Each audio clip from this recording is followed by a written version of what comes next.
Hey guys, in this video we're going to take a look at how you can add more audio languages to the TV streaming app on the iPhone 12 or iPhone 12 Pro.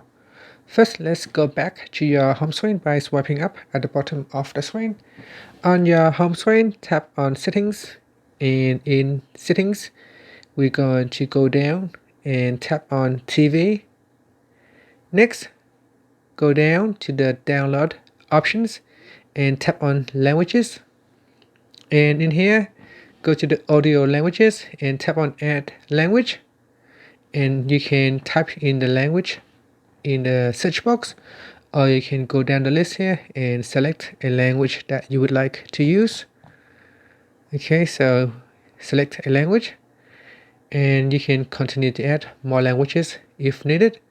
If you want to remove a language, you can tap on edit button at the top right hand corner, and then just tap on the remove button, and then tap on delete and tap on done to finished. And that's it. Finally, you can tap on the back key to go back to settings, swipe up to go back to your home screen. Thank you for watching this video. Please subscribe to my channel for more videos.